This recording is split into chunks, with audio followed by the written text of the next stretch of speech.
तारों के शहर में धरती पे दुनिया हमें प्यार न करने देगी। हेलो, हम लोग का टॉपिक है ब्रीथ सर्कल, जिसके बारे में हम आप लोगों को विशिष्ट जानकारी देंगे। ऐसे ऑब्जेक्टिव भी निकाल ऑब्जेक्टिव का सॉल्यूशन लिख देंगे हिंदी में। हमारा मैं जो चैनल है स्टूडेंट मैथ्स क्लासेस, आप लोग का स्वागत है। गुड, आप आइए हम लोग बताते हैं। देखिए, ब्रीथ होता क्या है? किसी सतह में बिंदुओं का ऐसा समूह जिसकी दूरी किसी निश्चित बिंदु से समान हो, उसे ब्रीथ कहते हैं। निश्चित बिंदु को केंद्र तथा निश्चित दूरी को त्रिज्या कहा जाता है। इसको फिगर द्वारा समझिए। यहाँ एक हम ब्रीथ मान लेंगे, ठीक है। निश्चित बिंदु को केंद्र, ये निश्चित हमारा बिंदु हो गया, ये केंद्र हो गया हमारा, ठीक है। इसको हम लिख देते हैं यहाँ केंद्र। निश्चित बिंदु को केंद्र तथा निश्चित दूरी को त्रिज्या। तो ये हमारा केंद्र से जाएगी परिधि पर, इसका हो गया ये बाउंड्री है, इसको हम परिधि बोलते हैं। ये हमारा हो गया त्रिज्या। केंद्र से परिधि पर सीधी लाइन को त्रिज्या कहा जाता है। ये आप लोगों को समझ में आना चाहिए। दूसरा टॉपिक है ये, इसमें दूसरा एक वृत्त है। ये हमारा केंद्र हो गया, और वृत्त से केंद्र से होकर जाने वाली सीधी रेखा को हम क्या कहते हैं? व्यास कहा जाता है। कैसे समझेंगे? ये व्यास है। देखिए, यहाँ से हमारा ये आर हो गया, ये हो गया हमारा आर। तो व्यास क्या होता है? 2r होता है। 2r बराबर व्यास। तो व्यास हमारा ये एक बार मिलकर 2r हो गया, तो 2r व्यास हो गया। ये केंद्र से होकर गया तो व्यास हो गया। ये हमारा केंद्र हो गया, ये हमारा त्रिज्या हो गया। अब देखिए, ये हमारा व्यास, एक त्रिज्या, ये हमारा केंद्र। दूसरा एक और एथी है, यहाँ हम देखेंगे। इसको हम लोग जीवा बोलते हैं। दो बिंदु पर मिले उसे हम जीवा कहते हैं, जीवा, ठीक है। आगे दूसरा टॉपिक में समझेंगे, तब तक के लिए आगे क्वेश्चन। अगला क्वेश्चन है, देखिए चित्र में पी क्यू वृत्त की किस प्रकार की रेखा है? तो इसको हम चित्र द्वारा समझेंगे। यहाँ हमारा फिगर दे दिया है, जैसे में ये हो गया, ये हमारा एक लाइन है, इसको हम पी मान लेंगे, इसको क्यू। रेखा किस प्रकार की रेखा है? अब उसमें चित्र में पी क्यू वृत्त की किस प्रकार की रेखा है? तो इसको हम डायरेक्ट देखेंगे, यहाँ कहीं भी वृत्त के कहीं भी बिंदु को नहीं काटा, इसको हम लिख देंगे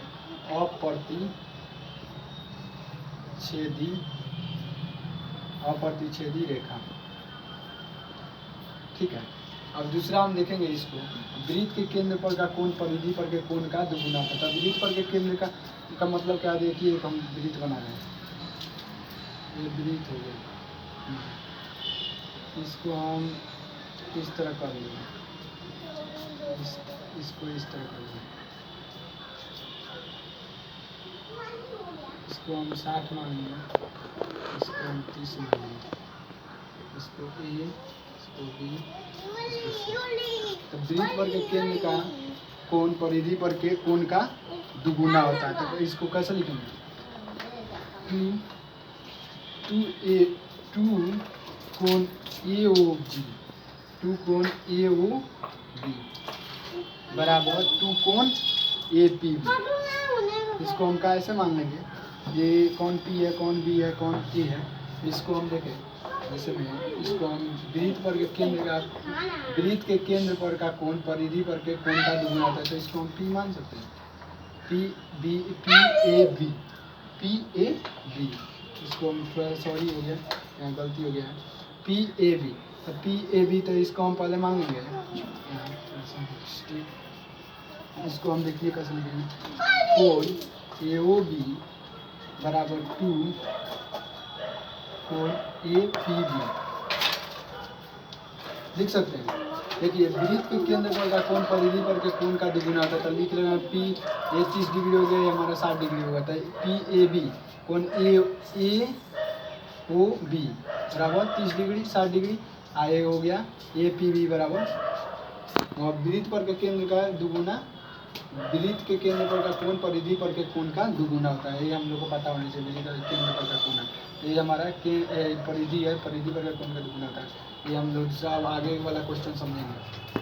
अगला क्वेश्चन है, नीचे के चित्र में ओ केंद्र पर है, केंद्र तथा पी क्यू स्पर्श रेखा है, पी क्यू स्पर्श रेखा है। यदि वृत्त की त्रिज्या 7 cm तथा ओ क्यू 25 cm तो पी क्यू बराबर होगा। तो हम डायरेक्ट इसका फॉर्मूला होता है ओ पी स्क्वायर बराबर, इसको देखिए ये ज़्यादा है ये कम है, तो इसको हम ओ पी स्क्वायर बराबर लिख लेंगे O Q square minus P Q square लिख सकते हैं।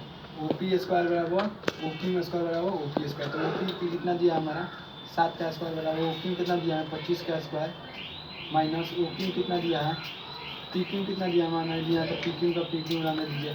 इसका 7 का स्क्वायर 49 हो जाएगा, 25 का स्क्वायर 625 हो जाएगा माइनस पी क्यू स्क्वायर। तो यहाँ देखिए इधर आएगा तो ये प्लस हो जाएगा पी क्यू स्क्वायर बराबर 625, इधर प्लस हो तो इधर जाएगा तो माइनस होगा 49 घटेगा। तो ये देखिए पी क्यू स्क्वायर बराबर 576 हो जाएगा। तो पी क्यू बराबर रूट अंडर 576, तो इसको निकल के आएगा हमारा 24 हो जाएगा। तो पी क्यू का वैल्यू हो जाएगा 24, ये हमारा आंसर हो जाएगा। अगला क्वेश्चन देखते हैं, तो उसके लिए थोड़ा सा मिटा जाए। अगला क्वेश्चन है चक्रीय चतुर्भुज के, अगला क्वेश्चन है चक्रीय चतुर्भुज के समूह कोणों का योग 180 डिग्री होता है। इसको चित्र द्वारा समझेंगे। यहाँ एक हम चक्रीय चतुर्भुज बना रहे हैं, ये हमारा हो गया, ये हमारा चित्र, इसको मान लेंगे कोण ए ओ सी। क्या मानेंगे हम कोण ए ओ सी, ए बी सी। तो ये हमारा एक मिनट आता है। क्वेश्चन दे रहा है चक्रीय चतुर्भुज के समूह कोणों का योग 180 डिग्री होता है। तो यहाँ हम चक्रीय चतुर्भुज बना लिए, तो ये हमारा 90 डिग्री हो गया। तो यहाँ हम लिख सकते हैं कोण ए ओ सी बराबर 90 डिग्री।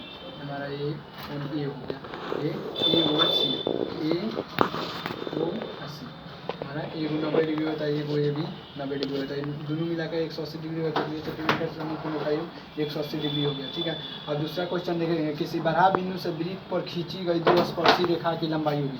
किसी बराह बिंदु से वृत्त पर खींची गई 2 स्पर्शी रेखाओं की लंबाई बराबर होती है। चलिए तो इसको हम फिगर द्वारा इसको भी हम समझेंगे। यहाँ हमारा ए हो गया, इससे हम एक स्पर्श रेखा इधर खींचेंगे, इससे हम इधर एक स्पर्श रेखा इधर खींचेंगे। ठीक है, इसको हम ए मान लेंगे, इसको बी मान लेंगे, इसको सी। किसी बराह बिंदु से वृत्त पर खींची गई 2 स्पर्शी रेखा की लंबाई बराबर होती है। ये दोनों की रेखा लंबाई बराबर होती है, ये दोनों की लंबाई बराबर होती है। ये ऐसा क्वेश्चन बोर्ड में पूछेगा तो आप लोग बराबर मानिएगा। समझ में आ रहा है? किसी बराह बिंदु से खींची गई 2 स्पर्शी रेखा की लंबाई, 2 स्पर्श रेखा है, इसको खींची गई 2 स्पर्शी रेखा की लंबाई ये थी बराबर होती है। ये चलिए दूसरा का अगला क्वेश्चन लेंगे, अगला क्वेश्चन लाएंगे हम। चलिए अगला क्वेश्चन है 14 cm त्रिज्या वाले वृत्त की परिधि होगी। 14 cm त्रिज्या वाले वृत्त की परिधि होगी। तो इसका 14 cm एगो त्रिज्या वाले एगो वृत्त बना लेंगे हम। ये हमारा एगो वृत्त हो गया, यहाँ हमारा केंद्र है, केंद्र से ये हो गया हमारा त्रिज्या।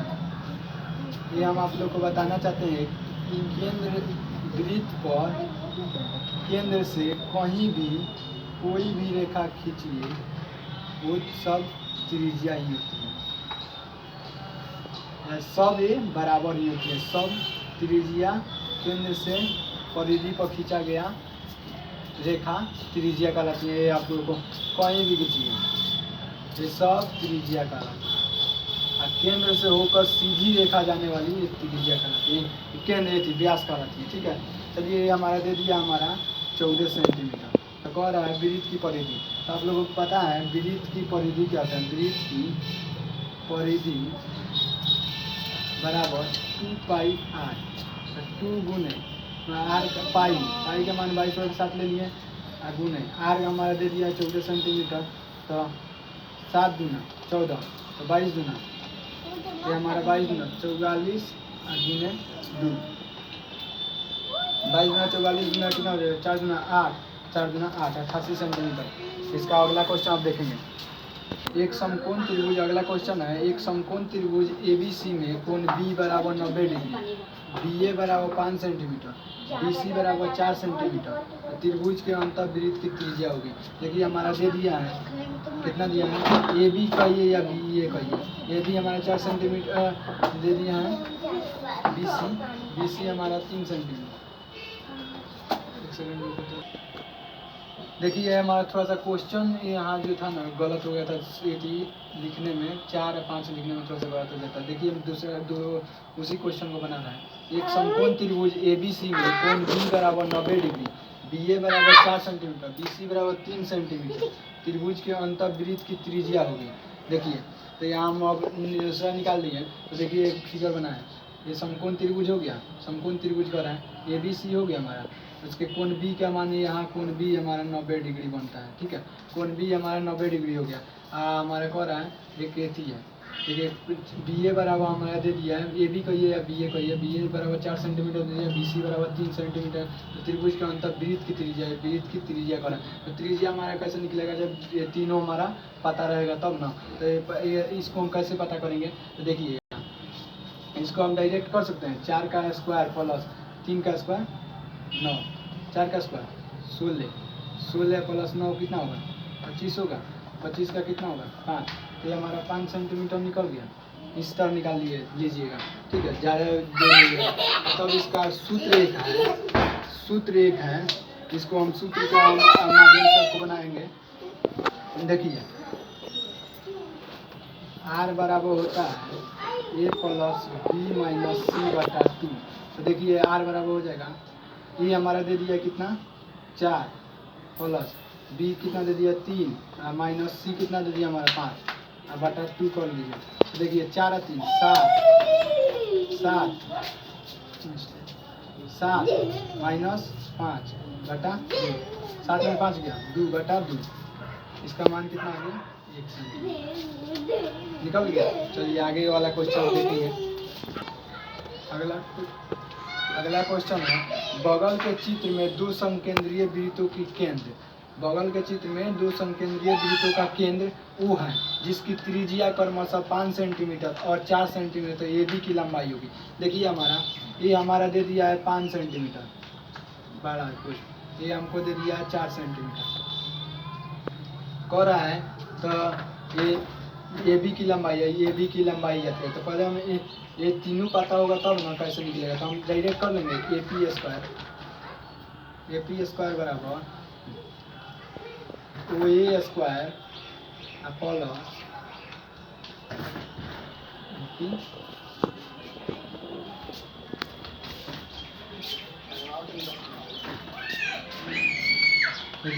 स्क्वायर हो जाएगा। तो AP स्क्वायर हमारा कितना दिया है, AP हमारा नहीं दिया, तो AP स्क्वायर का AP स्क्वायर रहने दीजिए बराबर OA स्क्वायर हमारा दीजिए 5 का स्क्वायर माइनस 4 का स्क्वायर, तो हमारा AP स्क्वायर बराबर कितना 5 का स्क्वायर 25 माइनस 16, AP स्क्वायर बराबर 25 में 16 गया 9 हो जाएगा, AP बराबर √9 चल जाएगा, तो AP बराबर हो गया 3।